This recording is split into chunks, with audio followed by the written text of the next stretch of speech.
Another day of information, ladies and gentlemen. Thanks for taking today's rendezvous. It is the 7 p.m. English newscast on DBS television, live from Douala. Genda Belgium Blanche King is my name, and on today's edition will feature the poor states of roads in most neighborhoods here in the country's economic capital. Roads here in Douala are rapidly deteriorating, and as the rainy season approaches, or as the heart of the rainy season approaches, road users say it is not getting any better. Our team had the time today to visit some of these neighborhoods that have recorded large potholes and are suffering due to the excess rains. With the coming of the rainy season, we equally carried the plights and the cries of the people who say that something needs to be done, or something should be done by competent authorities, and so too should be done fast. Our student journalists on internship who went out with the team, Tibim Shuri Christel, compiled the cries of the people and poor states of roads in the following report. The rapid deterioration of roads in Cameroon, and Douala in particular, is a major call for concern. Known for its recurrent road problems, Douala city dwellers blame the situation on the use of low-quality materials to construct these roads, poor maintenance of already built roads, while others blame it on the nature of the soil. This is the case of the terminus, Kilomètre 5 and Brazzaville stretch of road in the economic capital of the country, where some parts of the roads have collapsed with potholes, and other road construction projects have been slowed down, causing heavy traffic and accidents. The impact these unfinished road construction projects have on us is that businesses have slowed down because our customers, who are mostly road users, are usually attracted by items that are exposed outside. So right now, our businesses are really on standby. According to studies, investments in transportation often signal progress, creating a new sense of accomplishment and pride for local citizens, which is not the case in Douala, as some inhabitants express their level of dissatisfaction. These abandoned roads make movements stressful for all the road users, most especially during the rainy season. The population is calling on the government to look into their situation and bring long-term solutions. Douala is not the only city in the country facing such poor states of road. Road users in other parts of the country have equally been complaining about the bad states of road and the ease at which these roads get bad even after they have been rehabilitated. A case in point, roads in the center region of the country, where road users have equally been calling the attention of competent authorities, but this time around we're still staying in the littoral region, taking you away from Douala. Inhabitants of Konjok village in the littoral region have been facing accessibility problems over the years owing to the poor states of roads, and of course we are a few days into the rainy season, which means that in the days ahead the inhabitants will not have it easy. According to reports, a journey from Konjok Bafang is a nightmare. Kokobere Mikaro has more. This is the current state of the road leading Konjok to Bafang. For over 30 years, the situation has remained the same, especially during rainy seasons, and the road keeps degrading as days pass by. Passengers who pay transport fees have to come down to push the cars or bikes at several stops. A road user wonders why the government is not looking into their situation, for they have been going through the same stress over the years. With over 53 villages, the Konjok subdivision in the littoral region is an agricultural zone, but the road obstructs food supplies to major cities in Cameroon. We have cocoa, coffee, mandarin, cassava, maize, potatoes, and many others.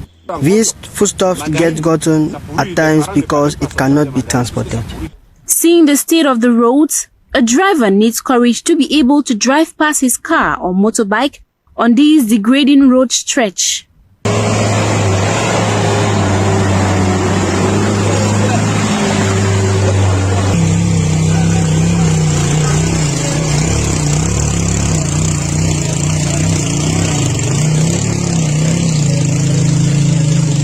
condition, according to experienced users, will be more stressful at the end of the raining season. Bafang to Konjok, a distance of over 60 kilometers, depending on the state of the road, can take over 7 to 48 hours of travel in case of a car breakdown, a situation which is not favorable for the economic circuit in that part of the country. The inhabitants therefore call on the authorities in charge to answer their cry and bring lasting solutions. Construction of a commercial space in Bertois is ongoing. According to Mayor Jean-Marie Dembele, the progress of work is satisfactory despite delays in delivery by company in charge. The mayor was speaking recently during a tour of the construction sites. More of this with student journalist Bermo Ashley. Bertois, capital of the East region, is undergoing transformation thanks to the multiple development of sites from the debt reduction and development contract alongside the town hall of the city of Bertois. It is in a bid to evaluate the progress of the work being carried out in the capital that the mayor of the city and his collaborators descended on the ground. At the old Bertois road station, precipitation and the shortage of fuel on the market are factors hampering the delivery of the site on time. Christian Roland Moncam, chief of the commercial construction site, affirmed a delay in the completion of the work, which was scheduled for June 1st, 2022. He added that the delay was due to the scarcity of fuel, given that the materials come from Douala. With regards to urban roads, the construction on sidewalks and the plugging of potholes on secondary axes are proceeding normally for the bliss of road users. The mayor of the city of Bertois, Jean-Marie Dembele, indicated that the rehabilitation of the sidewalks is a project he holds at heart and that as a result of these works, paths will be crossed, a good thing for the city of Bertois. The construction of the town hall is equally accelerating, and the modern public garden of Mokolo is almost complete to the satisfaction of the mayor, who reviewed the provisional reception of some sites and the advancement of others. The Bertois shopping center is a space with 12 large shops, barbecue areas and a bus station with boarding rooms. Efforts are being made to ensure that the gap in key socio-economic indicators are reduced, reflecting a greater gender equality and progress in the empowerment of Cameroon in particular and Africa in general. By 2026, this policy is implemented at a time when the Pan-African Women's Organization clocks 60. In the following report, our Central Regional Correspondent Ate Bonaventure talks about the achievements, exploits and difficulties faced by women in the process of empowering the girl child and the woman. Cameroon's political, economic and social environment is conducive to gender equality and women's empowerment.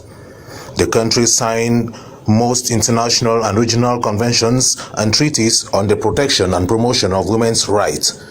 Efforts have been visible for a better consideration of gender issues in the 2020-2030 National Development Strategy. The new 2020-2026 United Nations Space Command Defense Force was adopted in September 2021 with gender mainstream throughout and standalone gender outcome. The advancement of national agenda on gender equality faces several challenges, amongst which low dedicated financial and human resources, gender data gaps, and persistence of patriarchy and harmful norms, and the increased humanitarian needs. To respond to these challenges, UN Women is bringing its unique comparative advantage and its ability to leverage its triple mandate of normative support, UN coordination and operational activities. Following the adoption of the new UNSDCF 2022-2026, the agency is implementing its new strategic notes with 4 priorities and contributes to the achievement of 4 outcomes stemming from the Cooperation Framework for Sustainable Development with Cameroon. By 2026, more people by age group, especially the most vulnerable, including refugees and IDPs, shall be able to use quality basic social services equitably and sustainably to realize their full human potential and enhance their social and economic well-being. Minister of Women Empowerment and the Family, Professor Marie-Therese Abena-Ondua, says a food crisis or food security is a major issue to tackle in the new African women's movement. Listen to her in the following excerpt selected by Ati Bonaventure. In addition to the family foundation of the African Women's Decade, it is necessary to continue to reflect on ways and means to ensure the well-being of women, girls and families while guaranteeing food and nutrition security for all, combating violence against women and girls, and empowering them. In this area, the 2020 African Women Summit has proposed various platforms and opportunities to enable African women and girls to mobilize support and promote actions so that every woman can work, fight against poverty, tackling the scourge of violence while significantly improving food security and good nutrition in Africa. This theme is in line with the theme of the African Women's Decade 2020-2030, which focuses on women's financial and economic inclusion, and the theme proposed by the Pan-African Women's Organization, African Women, key actors in food and nutrition security. President of Central African Republic, His Excellency Faustin Touadéra, made a stopover in Douala this afternoon. The president, who is on transit in Cameroon, was received by Littoral Governor Samuel Dieudonné Ivaha Dibua. Upon arrival at the Douala International Airport, President Touadéra granted audience to some dignitaries from his country serving in Cameroon. His stay is temporal in town while waiting to continue his trip. Still talking politics, members of the Popular Action Party and Ally have received a warm welcome from party sympathizers and militants in Adamawa region.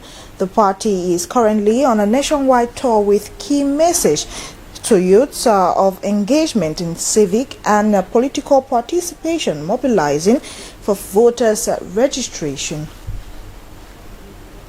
Now let's move away from that and talk about the society and opinion leaders in our various society and environments. Freedom involves not only doing the likes, but having the right to do what should be done. However, society continues to maintain all standards, having opinions and impressions about almost any or everything. Today we look at the fashion trend of dyed or colored hair in the African context.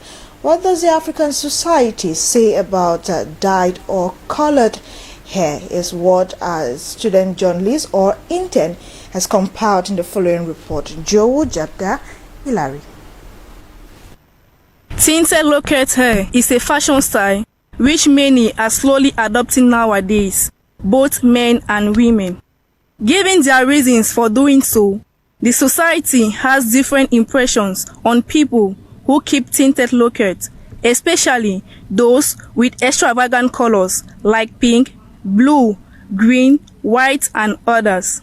Some see it in a fashion sense, given that most people do it for looks. Painting one's hair does not determine the kind of person the person is.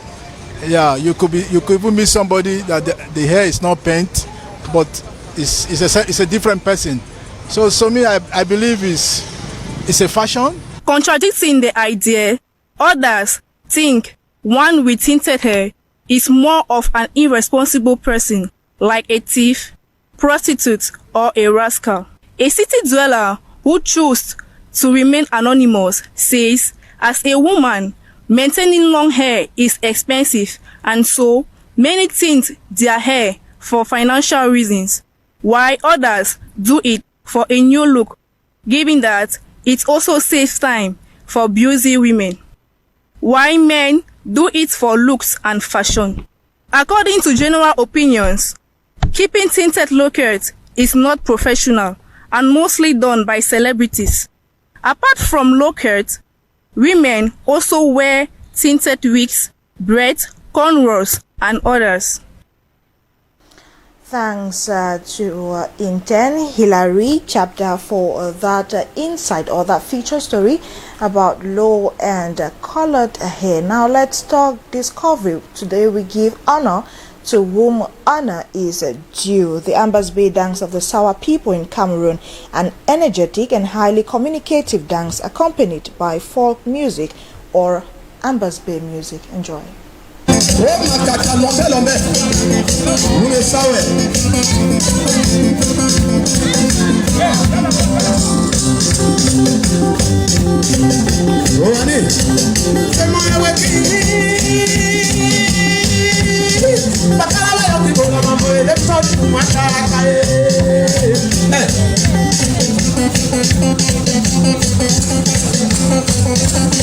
I want more.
Ambas Bay dance of the Sawa people found in Cameroon, the dance of notables. Now we take you out of the country. Over 10 million new voters have been added to Nigeria's election register ahead of presidential elections scheduled to take place in the country in the month of February 2023. And away from Nigeria, Mukhtar Robo, former leader of Al-Shabaab rebel group, has been appointed Minister for Endowment and Religious Affairs in Somalia.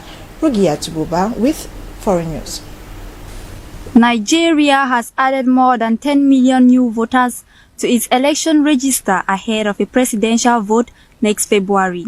Voters in Nigeria will pick a new president to succeed Muhammadu Buhari, who can't run after serving the 2 terms allowed by the constitution. The Independent National Electoral Commission, INEC, mentioned a year-long exercise that ended on Sunday had registered 10.49 million new voters, with 84% of those aged 34 and below. INEC figures showed that in the last election in 2019, there were 84 million registered voters. Participation in Nigerian elections is typically low, but political analysts say the country's economic woes, seen in double-digit inflation, as well as rising insecurity, will push many youths to vote. The main presidential contest is between ruling party candidate Bola Tinubu, a former Lagos State governor, and main opposition candidate Atiku Abubakar, who was vice president between 1997 and 2007. Away from Nigeria, Somalia's PM has appointed the former deputy leader of the Al-Shabaab militant group, Mukhtar Robo, to the cabinet as Minister for Endowment and Religious Affairs. The announcement marks a sharp reversal of fortune for Mukhtar Robo, who has spent the last 4 years under house arrest after falling out with ex-president Mohamed Abdullahi Mohamed. Robo has been in detention since December 2018, when Somali government forces supported by AU forces from Ethiopia detained him in Baidoa to prevent him from running for the leadership of Southwest Federal Member State. The selection of Robo for the cabinet post is an apparent attempt to put him in charge of ideological confrontation against Al-Shabaab. New President Hassan Sheikh Mahmoud, elected by lawmakers in May, has promised to take the fight to the armed groups after 3 years in which his predecessor, consumed by political infighting, took little action against Al-Shabaab. Tuesday's appointment included Deputy Prime Minister, 25 ministers, 24 state ministers, and deputy ministers in the 75-member team. The new cabinet, nominated nearly 40 days after new Prime Minister Hamza Abdi Bare took office, will need the approval of the Somali Parliament. Ladies and gentlemen, that's all we had time for. Thank you very much for your kind attention. 7 p.m. is the time. DBS TV is the television. See you tomorrow, God willing. Same time for another edition. Genda Pedro Blanche King is my name. Good night.